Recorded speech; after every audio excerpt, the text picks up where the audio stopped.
ओम परब्रह्मणे नमः।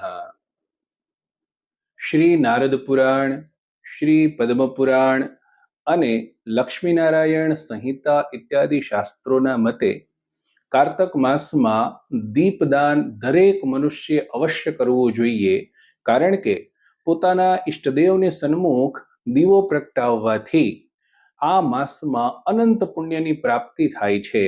જો પોતાના મનમાં કોઈ ઈચ્છા હોય, સંકલ્પ હોય, તો એ સંકલ્પ પોતાના ઈષ્ટદેવને કહીને કે મારો આ મનોરથ પૂર્ણ થાય તેના માટે હું આપને દીપદાન કરું છું, આવું કહીને દીપદાન કરવું જોઈએ. જો કોઈ સંકલ્પ નથી તો આ દીપદાનથી ઈષ્ટદેવ એવા આપ મારા પર પ્રસન્ન થાવો એમ કહીને દીપદાન કરવું જોઈએ.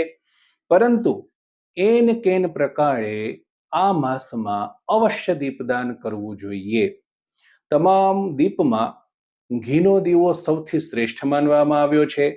તલના તેલથી દીવો કરી શકાય, સરસવના તેલથી દીવો કરી શકાય, સુગંધિત તેલથી દીવો કરી શકાય. દરેકના ફળ અલગ અલગ બતાવ્યા છે, પરંતુ આજે એક એવા દીપની ચર્ચા કરવી છે કે જે એક દીપ કરવાથી હજારો ઘીના દીપ કરવાનું પુણ્ય પ્રાપ્ત થાય છે. લક્ષ્મીનારાયણ સંહિતાના કૃતયુગ સંતાનના 333મા અધ્યાયના 60મા શ્લોકમાં ભગવાન નારાયણ કહે છે, તુલસી પાવકેનાપી દીપમ દદાતિ વિષ્ણવે તસ્ય દીપ સહસ્રાણામ પુણ્ય માજ્ય કૃતમ ભવેત. આપણા દરેકના ઘરે તુલસીનો છોડ હોય છે. જ્યારે તુલસી સુકાઈ જાય છે ત્યારે આપણે એમના કાષ્ઠને સાચવી રાખવા જોઈએ. તેની નાની નાની સળીઓ બનાવવી જોઈએ. એ સળી ઉપર રૂ લગાવી એના પર ઘીનો છંટકાવ કરી અથવા ઘીમાં એને બોળી તેનાથી દીવો પ્રગટાવવો જોઈએ. તુલસીના કાષ્ઠથી જે દીવો પ્રગટાવી ભગવાનને અર્પણ કરે છે તેને દીપ સહસ્રાણામ 1000 ઘીના દીવા ભગવાનને અર્પણ કર્યાનું પુણ્ય પ્રાપ્ત થાય છે.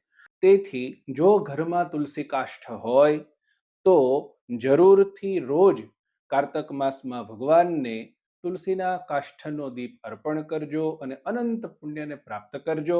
આ માહિતી અત્યંત કામની છે.